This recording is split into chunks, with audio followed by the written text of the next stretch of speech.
Hello everyone, कैसे हैं आप सब लोग। आई होप आप लोग अपने घरों पे सेफ होंगे। आज हम करेंगे एक कोर्स स्कीम के बारे में डिस्कशन, जो कि आपके सुपरवाइजर एग्जाम के लिए काफ़ी इंपॉर्टेंट है और आपके सिलेबस में मेंशन है। आप लोग इसके नाम से जान चुके होंगे कि ये स्कीम किसके बारे में है। जो लोग इस चैनल पे नए हैं, आप इस चैनल को सब्सक्राइब कर सकते हैं ताकि आप लोगों को हर एक अपडेट मिलता रहे। वीडियो शुरू करने से पहले बता दूं, जो बच्चे हमारे साथ इस कंप्लीट कोर्स में जुड़ना चाहते हैं तो आपको बता दूं, आज के लिए आपको 30% डिस्काउंट मिल जाएगा। आप लोग कोड यूज कर लेना February 30% डिस्काउंट, यानी कि कोर्स कंप्लीट कोर्स आपको सिर्फ 700 रुपये में मिल जाएगा, जिसमें PDF note, test, video lectures आपको जो है सब यहाँ पे इस एग्जाम के लिए मिल जाएंगे। और अब बात करेंगे वीडियो शुरू करने से पहले एक बार सिलेबस के ऊपर। जैसे कि मैंने आपको कहा था, कंप्यूटर के जो आपके प्रीवियस ईयर क्वेश्चंस हैं, साथ ही साथ आपको जो एक रिवीजन कंसेप्ट है वो सब करवाना शुरू करवा दिए हैं। उसके लेक्चर्स आपको अब अपलोड होना शुरू हो चुके हैं इस ऐप पे। इसके साथ ही जनरल साइंस की अगर बात करूं, और ये सेक्शन जो आपकी है इसके अब आपको टेस्ट मिलना शुरू हो जाएंगे। आपका अप्रोक्सीमेट इसका कंप्लीट हो चुका है। रीजनिंग की बात करूं तो ये लेक्चर्स आप लोग कभी भी अपने अकॉर्डिंगली देख सकते हो। रीजनिंग के प्रैक्टिस शीट के बाद अब इसके भी टेस्ट आपको अवेलेबल करवाएंगे।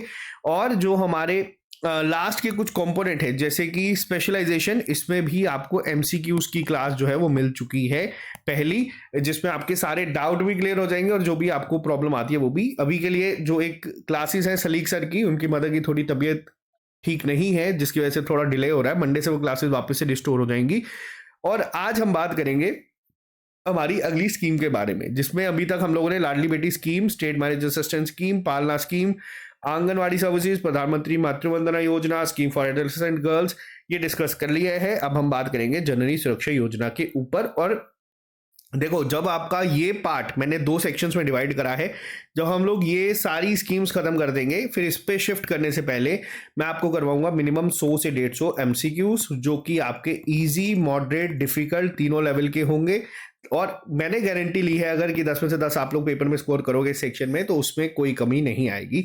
हमारे पास टाइम सफिशिएंट है, तभी हम लोग आराम से सेक्शन को करेंगे और इस कंपोनेंट को पूरा का पूरा डिटेल में मैं आपको कवर करवा दूंगा। जल्दी ही आपका यूनिट 5 भी ऐप पे शुरू हो जाएगा और बाकी क्लासेस आपकी एज इट इज जैसी चल रही है वो चलती रहेंगी। और जब एक्सपेक्टेड है मार्च 15 तक हम लोग पूरा सिलेबस कंप्लीट करके फिर आपके टेस्ट शुरू करवाएंगे। पहला टेस्ट आप लोगों का हम लोग कोशिश करेंगे कि मार्च मिड वीक में शुरू करवा दे। तो ये सारी चीजें ये 700 रुपए में आपको मिल जाएंगी। अगर आप लोग लेना चाहते हैं तो ऐप को आप लोग डाउनलोड कर सकते हैं प्ले स्टोर से। तो चलिए शुरू करते हैं स्कीम को। जननी सुरक्षा योजना। अब जननी सुरक्षा योजना क्या है, नाम से समझ चुके होंगे आप लोग। जननी का मतलब होता है आपकी मदर, और सुरक्षा का मतलब होता है सेफ हुड। तो मदर के सेफ हुड के ध्यान में रखते हुए स्कीम को लॉन्च करा गया है। एक ऐसी ही स्कीम हम लोगों ने अभी पढ़ी थी, प्रधानमंत्री मातृवंदना योजना, जिसमें क्या था, 2 इंस्टॉलमेंट में आपको 5,000 रुपए जो है वो दिए जाएंगे। और अगर सेकेंड चाइल्ड आपका गर्ल चाइल्ड होती है तो उसमें सिंगल इंस्टॉलमेंट में 6,000 रुपए दे दिए जाएंगे। तो ये स्कीम हम लोगों ने पढ़ी थी। अब यहाँ पे आपके दिमाग में पहला सवाल आएगा कि ठीक है सर, प्रधानमंत्री मातृ योजना भी है, जननी सुरक्षा योजना भी है, वुमेन्स के लिए इतना इंपॉर्टेंट क्यों है देश के लिए कि वुमेन की हेल्थ, उनका जो न्यूट्रिशन है, खासतौर पर प्रेग्नेंट वुमेन्स के ऊपर और लैक्टेटिंग मदर्स के ऊपर इतना फोकस क्यों किया जा रहा है। देखो, जो मदर है और जो चाइल्ड है जो आएगा, ये क्या है, तो ये है आपका पूरा का पूरा इंडिया। अब आप बोलोगे कि सर ये कैसी बातें कर रहे हो, इंडिया इतना बड़ा और मदर एक छोटी सी। देखो, होता क्या है, अगर मान लीजिए मैं हूं, मैं ग्रो करूंगा, आप हो, आप ग्रो करोगे, तो जे एंड के ग्रो करेगा। जे एंड के में अगर लोग ग्रो करेंगे तो आपका इंडिया ग्रो करेगा। तो इंडिया क्या है, ये हम ही लोग हैं। अगर यहाँ पे वुमेन जो है सेफ रहेगी, हेल्दी रहेगी, एम्पावर्ड रहेगी, तो बच्चा भी हेल्दी रहेगा, एम्पावर्ड रहेगा। एक सेगमेंट पूरी अगर इंप्रूव करेगी, एम्पावर होगी, तो पूरा का पूरा देश एम्पावर होगा। तो ये पूरा एक बेसिक कंसेप्ट होता है जो जिसके लिए काम कर रहा है। अब यहाँ पे क्यों जरूरी है, इसको डिटेल में पढ़ेंगे। इंट्रोडक्शन की अगर हम बात करें, जननी सुरक्षा योजना एक सेफ मदरहुड जो है इंटरवेंशन है। क्यों लॉन्च करा गया है, और सबसे बड़ी चीज आती है कि किसके द्वारा लॉन्च करा गया है। अभी तक हम लोगों ने जितनी स्कीम्स को डिस्कस किया था, अगर हम बात करें लाडली बेटी की, हम लोगों ने देखा था पार्टनर बैंक कौन सा है, जे एंड के बैंक है। स्टेट मैरिज असिस्टेंट स्कीम को देखा था, कौन देखता है, सोशल वेलफेयर डिपार्टमेंट देखता है। वैसे ही हम लोगों ने देखा था कि पालना scheme ministry of women and child development देखती है। ठीक है, अब यहां पे क्वेश्चन पहला ये बन सकता है कि जननी सुरक्षा योजना किसके अंडर आती है। तो ये आती है आपकी नेशनल रूरल हेल्थ मिशन के अंडर। पहला पॉइंट है जिसको अलग से सर्कल करता हूं, नोट कर लेना, बहुत इंपॉर्टेंट पॉइंट है। डायरेक्ट एमसीक्यू आपका हो सकता है इजी लेवल का, यहीं से बन जाए। अब है क्या, अब कोशिश की जाती है इसके तहत कि इंस्टीट्यूशनल डिलीवरी जो है उसको प्रमोट किया जाए अमंग प्रेग्नेंट वुमेन, खास तौर पे वो जो कि सोशियो इकोनॉमिक स्टेटस जिनका जो है वीक माना जाता है, या फिर वो वुमेन जो शेड्यूल कास्ट, शेड्यूल ट्राइब या फिर बीपीएल से बिलोंग करती हैं। अब देखो होता क्या है, अब इंस्टीट्यूशनल डिलीवरी आप लोगों ने यहाँ पे एक वर्ड पढ़ा।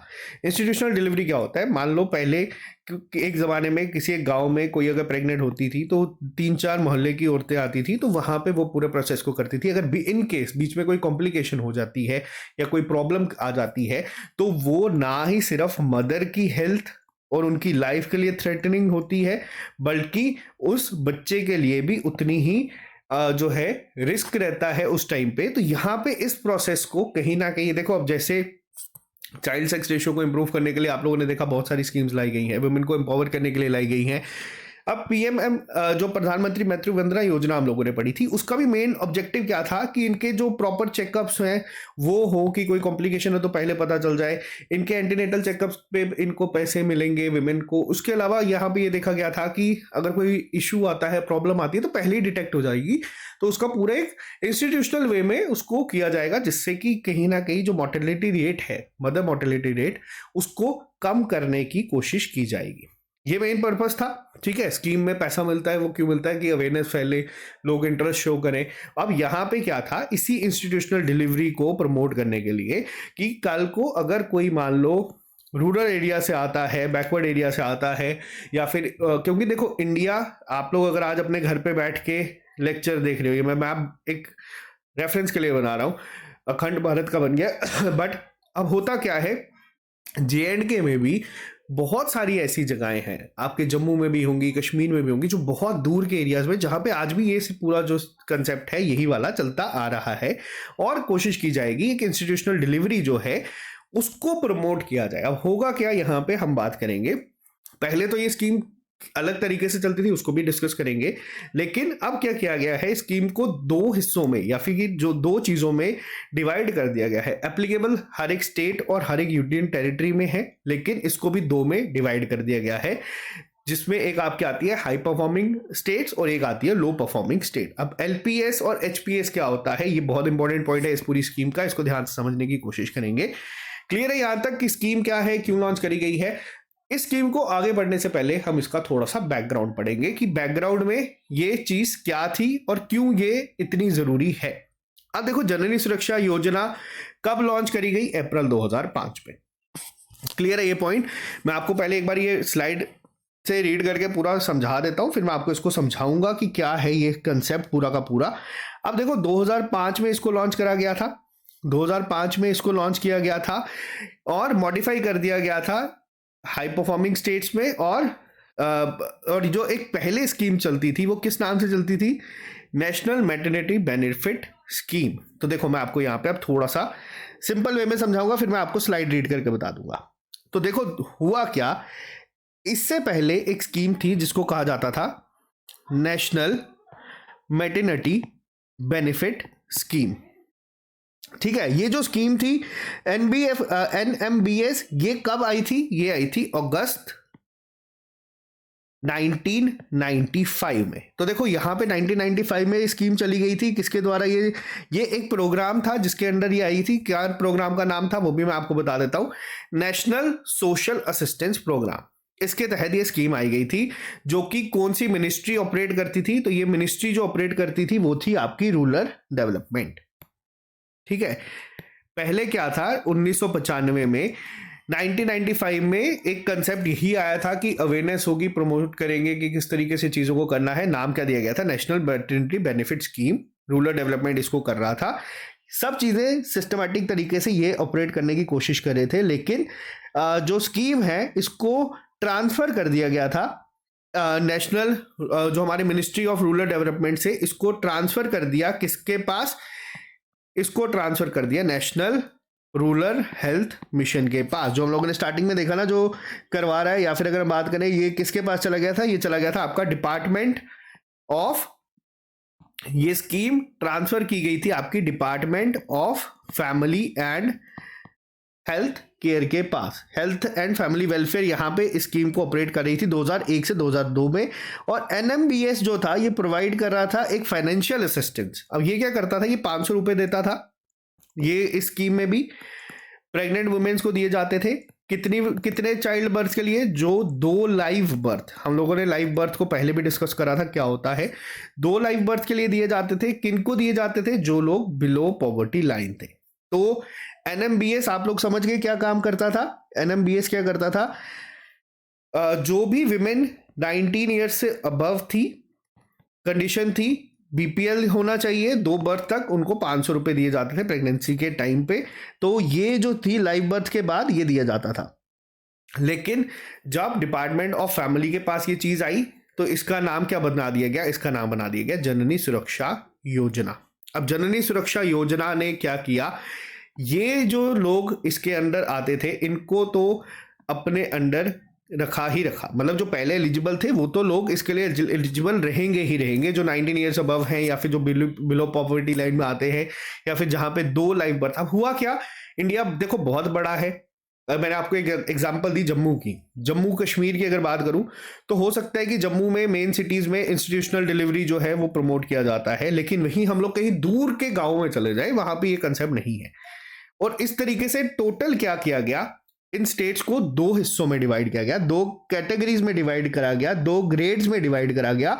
अब वो ग्रेड जो थे वो किस किस फॉर्म में थे, इन्होंने बोला ठीक है ये जितने लोग एलिजिबल थे पहले वो तो चलो है, लेकिन अब हम क्या करेंगे। अब कुछ स्टेट ऐसी थी जो बहुत अच्छा परफॉर्म कर रही थी, कुछ थी जो नहीं कर रही थी। इन्होंने क्या किया, इन्होंने स्टेट्स को किया डिवाइड। किस तरीके से डिवाइड किया जीएसवाई में? एक तो आएगी आपकी हाई परफॉर्मिंग स्टेट्स और एक आ जाती है आपकी लो परफॉर्मिंग स्टेट्स। इन्होंने सबसे पहले तो इसको 2 हिस्सों में, 2 कैटेगरीज में जो है डिवाइड कर दिया। अब हाई परफॉर्मिंग स्टेट्स का क्या मतलब, मान लो एक स्टेट है जहां पे 100 विमेन्स जो हैं वो प्रेग्नेंट होती हैं। एग्जाम्पल के तौर पे अगर मान लो उन 100 में से,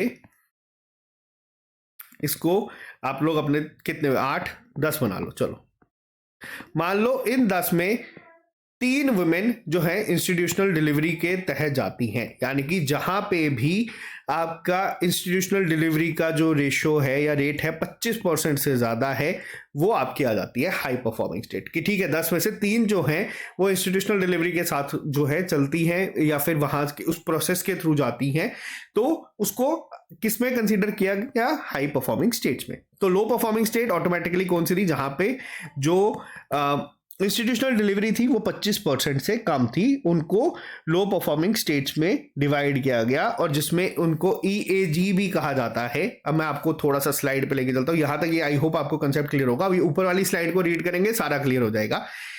नेशनल बैकग्राउंड क्या था स्कीम के आने से पहले? एक स्कीम चलती थी जिसका नाम था नेशनल मैटरनिटी बेनिफिट स्कीम। 1995 में ये स्कीम आई थी, जो कि rural development, ministry of rural development जो है वो चलाती थी। क्या किसको टारगेट किया जाता था? उन प्रेग्नेंट वुमेन्स को जो कि 19 ईयर्स से अबव है, बीपीएल है, बिलो पॉवर्टी लाइन से बिलोंग करती है, 2 लाइफ बर्थ तक एलिजिबल रहेंगी, उनको 500 रुपए की फाइनेंशियल असिस्टेंस दी जाती थी। लेकिन जेएसवाई आपकी कब आई? जेएसवाई आपकी आई थी 2005 में। 2005 में आने के बाद इन्होंने क्या किया, इन्होंने कहा जो एलिजिबल थी ये, यानी कि पूरी की पूरी स्कीम तो एलिजिबल है ही है, इसके अंडर आ जाएगी, लेकिन इन्होंने क्या किया, क्लासिफाई करना शुरू किया। अब कुछ स्टेट्स थी देखो जहां पे ये इंस्टीट्यूशनल डिलीवरी बहुत अच्छे परफॉर्म कर रहे हैं और कहीं जगह ऐसी थी जहां पे ये प्रॉपर अवेयरनेस नहीं थी, तो इन्होंने इनको डिवाइड कर दिया 2 स्टेट्स में। अब थोड़ा सा स्लाइड पे वापस आते हैं, अब आपको क्लियर हो जाएगा। यहां तक एनएमबीएफएस प्रोवाइड करता है 500 रुपए का per birth up to 2 live birth. Pregnant women जितनी भी है जो 19 ईयर्स की एज को अटेन कर चुकी हैं, जो बीपीएल से बिलोंग करती हैं, उनको ये मिलेगा। लेकिन जेएसवाई जब लॉन्च किया गया था तो उसने भी ये कहा कि 500 रुपए की असिस्टेंट उस समय पे तो दी जाएगी। अभी कंसेप्ट थोड़ा सा चेंज है, करंट में आपको डेटा बता दूंगा। यहां पे क्या होगा, इन्होंने कहा कि देखो ये यूनिफॉर्मली जो है एप्लीकेबल होगा, सिर्फ बीपीएल के लिए नहीं होगा, जो बीपीएल प्रेग्नेंट वुमेन है बिलो पॉवर्टी लाइन उनके लिए नहीं होगा, वो तो चलो इसका एक पार्ट है ही है, लेकिन इसको हम ग्रेड स्केल से डिवाइड कर देंगे।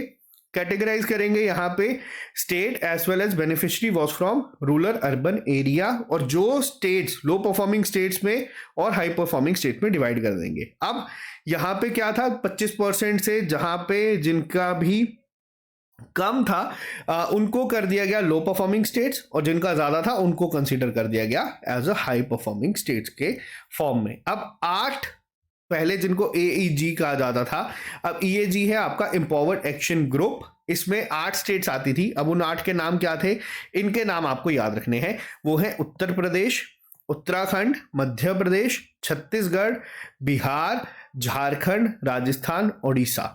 ये 8 के अलावा 2 स्टेट्स, और अब की डेट अगर बात करें UT, जम्मू कश्मीर और असम, इनको कंसीडर किया गया था लो परफॉर्मिंग स्टेट्स में, और बाकी सारी जितनी भी बची वो सब आपकी आ जाती है हाई परफॉर्मिंग स्टेट्स में।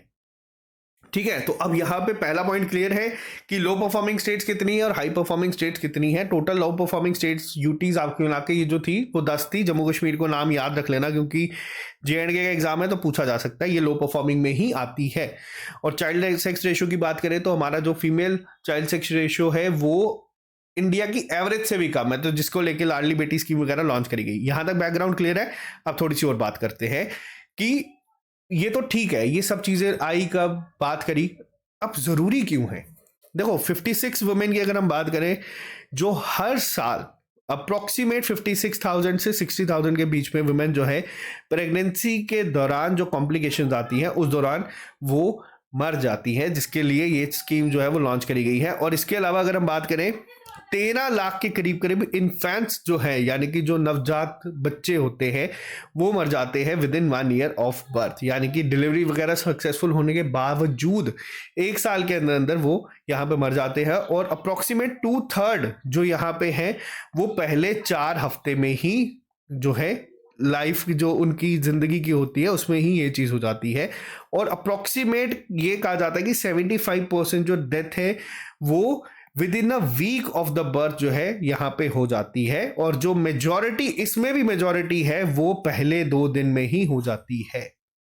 अब आपको एक यहाँ पे इस फिगर से एक आइडिया मिला होगा कि ये चीजें जरूरी क्यों है, बहुत ज्यादा जरूरी क्यों है। देखो 13 लाख अगर अगर हम बात करें इन्फेंट्स की, जो कि बच्चे जो पैदा होते ही मर जाते हैं 1 साल के अंदर अंदर, और इनमें से भी अगर डेटा निकाला गया तो ये कहा गया कि जो 2/3 है यहाँ पे अप्रोक्सीमेट अगर हम बात करें तो 8 लाख बच्चे ऐसे हैं जो कि आपके पहले 4 हफ्ते में ही यहाँ पे मर जाते हैं। और उसमें से भी अगर 75% निकाला गया तो यानी कि 8 का भी 75% आप लोग देख सकते हैं 3/4 जो है, यानी कि 6 लाख बच्चे जो हैं वो पहले हफ्ते में मतलब 1 हफ्ते के अंदर हो जाता है। और इस 6 लाख में भी जो मेजॉरिटी है स्टार्टिंग के 2 दिन में ही हो जाता है। तो यहाँ पे इस चीज को ध्यान में रखते हुए ये सब चीजें जो है लॉन्च करी गई। अब आपको समझ आया होगा कि इस पूरी स्कीम का एक मेन पर्पस क्या है, अब ध्यान क्यों रखा गया। अब यहाँ पे देखो अब किस तरीके से मैटरनल और इन्फेंट मोर्टेलिटी को कम करने के लिए यहाँ पे एक प्रोग्राम लॉन्च करा गया जिसका नाम था reproductive and child health programme, जिसको वापस से NHM यानी कि नेशनल हेल्थ मिशन जो है इसको करवाता है, प्रमोट करता है इंस्टीट्यूशनल डिलीवरीज को, ताकि एक प्रॉपर वे में हर एक चीज हो, स्टार्टिंग में उनके चेकअप्स हो। मातृ वंदना योजना भी आपको और एक मतलब अगर हम बात करें आपको और ब्रॉडर वे में आपको थोड़ा उसका एक कंसेप्ट समझ आ रहा होगा किस तरीके से कि बच्चे किस तरीके से यहाँ पे पैदा होंगे, न्यूबॉर्न को किस तरीके से सेव किया जा सकता है फ्रॉम प्रेगनेंसी रिलेटेड डेथ। तो ये पूरा एक इसका बैकग्राउंड था। अब आपको पूरा समझ आया कि ये सारी स्कीम्स लॉन्च की जाती है, क्यों की जाती हैं। और कई बच्चे ये सोच रहे होंगे कि 500-600 रुपए से क्या फर्क पड़ता है, अब मैं आपको वो भी बताऊंगा। अब देखो मेन ऑब्जेक्टिव क्लियर हो चुका है रिड्यूस करने का। इसका अगर मेन ऑब्जेक्टिव पूछा जाएगा जननी सुरक्षा योजना का, तो यहाँ पे ये फाइनेंशियल असिस्टेंस का मेन कंसेप्ट से पहले जो चीज आती है वो ये है कि मैटरनल और इन्फेंट मोर्टेलिटी जो है उसको कम करना है by promoting institutional delivery among pregnant women with weak socio economic status, जिसमें आपकी शेड्यूल कास्ट, शेड्यूल ट्राइब और BPL आ जाती हैं, तीनों की तीनों। पहले जो हमारी नेशनल मैटरनिटी बेनिफिट स्कीम थी उसमें सिर्फ BPL को कंसीडर किया जाता था, लेकिन अब जननी सुरक्षा योजना में 2 कैटेगरीज बना दी गई हैं, एक हाई परफॉर्मिंग स्टेट, एक लो परफॉर्मिंग स्टेट। अब मेन फोकस यहाँ पे लो परफॉर्मिंग स्टेट्स के ऊपर ही है, जिसमें अब मैं आपको और डिटेल में बताऊंगा किस तरीके से चलता है कि टारगेट ग्रुप और बेनिफिट्स किस तरीके से मिलते हैं। देखो स्कीम मेन फोकस जो होता है, देखो जो लोग अफोर्ड कर सकते हैं, आप लोगों ने देखा होगा प्राइवेट क्लिनिक्स में जाते हैं या फिर बहुत अलग अलग जगहों पे जाते हैं, वहाँ पे भी अच्छा खासा बिल बन जाता है। लेकिन जो मेन स्कीम का फोकस रहता है वो है जो पुअर प्रेग्नेंट वुमेन्स हैं और जो लो इंस्टीट्यूशनल डिलीवरी रेट्स वाली स्टेट्स हैं, जिसपे नाम मैंने आपको पहले भी डिस्कस किया, इनके नाम को पढ़ लेना। जम्मू कश्मीर भी इसमें आता है, तो क्वेश्चन ये भी बन सकता है कि J&K किस कैटेगरी में आता है, किस ग्रेड में आता है, तो लो परफॉर्मिंग स्टेट्स में आता है ये। और यहाँ पे जो लो परफॉर्मिंग स्टेट्स हैं उनको मेन कोशिश किया जाता है कि एक फाइनेंशियल इंसेंटिव दिया जाए हर एक वुमेन के लिए जो लो परफॉर्मिंग स्टेट्स की है। देखो लो परफॉर्मिंग स्टेट में क्या किया गया, यहाँ पे वो कंसेप्ट हटा दिया, यहाँ पे बोला कि जितनी भी वुमेन्स हैं कोई उनके लिए एज नहीं है, मतलब 18 साल से ऊपर तो मान के चलिए है ही है, वो आप लोगों को ऑटोमेटिकली अंडरस्टैंडिंग है। और कितने भी नंबर ऑफ चिल्ड्रन की उनकी अगर डिलीवरी क्यों ना हो, बट यहाँ पे गवर्नमेंट ने कहा कि यहाँ पे एक सपोर्ट हम देंगे। रीजन क्या है, क्योंकि आप देख रहे हैं कि इंडिया की पॉपुलेशन बढ़ रही है, कहाँ से बढ़ रही है, कैसे बढ़ रही है, वो सारी चीजें अलग डिबेट है, लेकिन जो भी कोई कॉम्प्लिकेशंस को रोका जा सकता है उसको यहाँ पे रखते हुए गवर्नमेंट ने यहाँ पे इस चीज को देखा कि जो लो परफॉर्मिंग स्टेट है वहां पे ये कहा गया कि आपके लिए कोई बैरियर नहीं है, आप लोग आ सकते हैं। इसके अलावा मैं आपको थोड़ा सा और डिटेल में बताता हूँ चीजें, और यहाँ पे सबसे इंपॉर्टेंट रोल जो प्ले करेगा उसका नाम याद रखना है। अब यहाँ पे देखो होता क्या है, जरूरी नहीं है कि हर एक इंसान और 13 लाख अगर हम जैसे हम लोगों ने बात करी सिर्फ उन लोगों की जो बच्चे मर जाते हैं, लेकिन टोटल अगर बात की जाए, अब इतने लोगों को असिस्ट करने के लिए भी कोई होना चाहिए। अब यहाँ पे ये जो स्कीम है ये परफॉर्मेंस बेस्ड इंसेंटिव देती हैं वुमेन हेल्थ वॉलंटियर्स को, जिनका नाम क्या कहा जा रखा गया है, आशा वर्कर्स जिनको आप कहते हैं। मोस्ट इंपॉर्टेंट स्लाइड है, आपको इसको याद रखना है। आशा की फुल फॉर्म क्या है, ये है अक्रेडिटेड सोशल हेल्थ एक्टिविस्ट, बहुत इंपॉर्टेंट नाम है।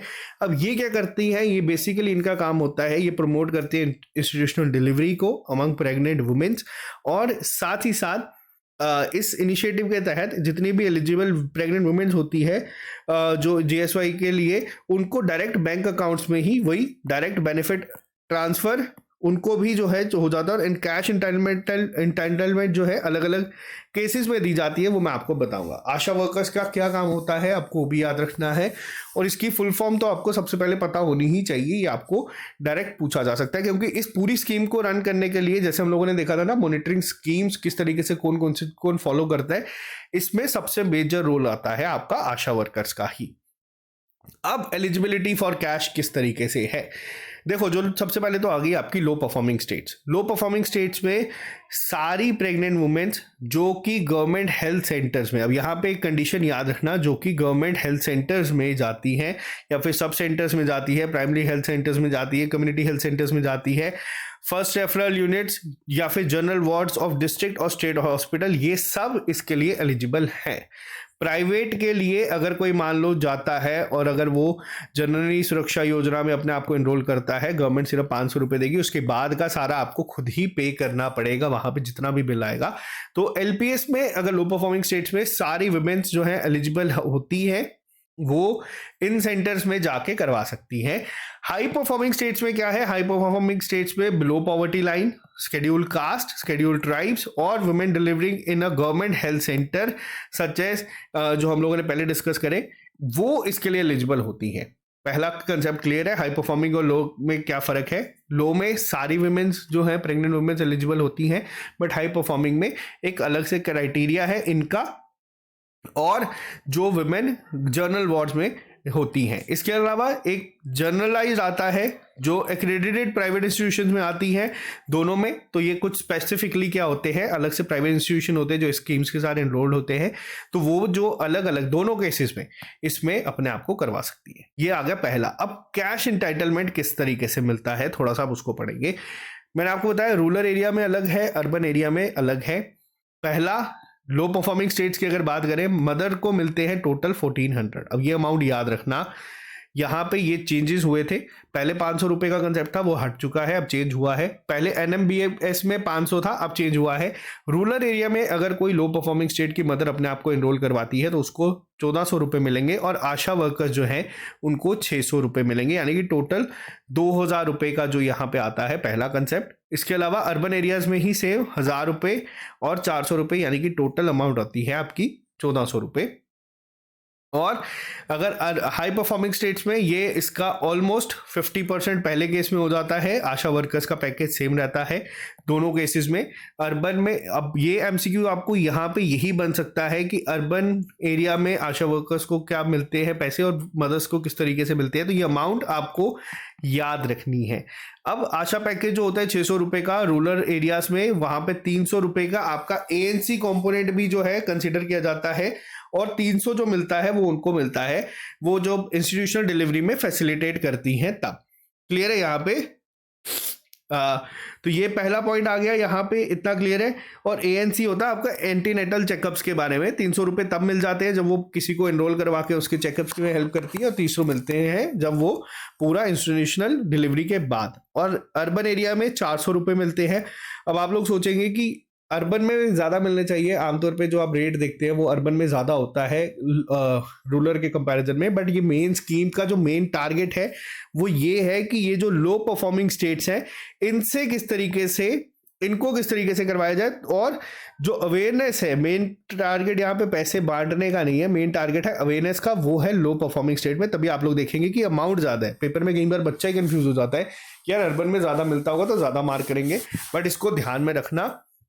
और जो अगर बात करें पैकेज की, अर्बन एरियाज में 200 मिलते हैं एंटीनेटल चेकअप के दौरान, और 200 मिलते हैं आपको इंस्टीट्यूशनल डिलीवरी के दौरान। तो यहाँ पे ये कंसेप्ट है। अब इसके अलावा लास्ट में अगर हम बात करेंगे, जो बीपीएल प्रेग्नेंट वुमेन्स है जो घर पे ही डिलीवरी करवाती है, उनको 500 रुपए की असिस्टेंट जो है वो वहाँ पे मिलती है डिलीवरी के लिए, जो आशा वर्कर्स होती है। और high out of pocket expenses अगर कोई भी होते हैं, मान लो कोई सी सेक्शन करवाता है, या फिर आपको डायग्नोस्टिक टेस्ट करवाने हैं, यूजर चार्जेस होते हैं, या फिर आपको कोई दवाइयाँ लेनी है, वो सब कुछ जो है वो प्रेग्नेंट वुमेन की फैमिली ही इंक्योर करती है। यहाँ पे गवर्नमेंट इसमें पैसे नहीं देती है। तो अगर क्वेश्चन यहाँ से ये बनेगा कि क्या ये जेएसवाई के अंडर आता है, तो ये सब नहीं आता है high out of pocket expenses में आपका। इसके अलावा जितना भी खर्चा होगा वो आपको खुद बेयर करना है। अब थोड़ा सा मैं यहाँ पे लास्ट में आपको आशा वर्कर्स के बारे में बता दूंगा, क्योंकि यहाँ पे क्वेश्चन इन पे भी बन सकता है, और किस तरीके से अलग अलग स्कीम्स में काम करती हैं वो आपको पता होना चाहिए।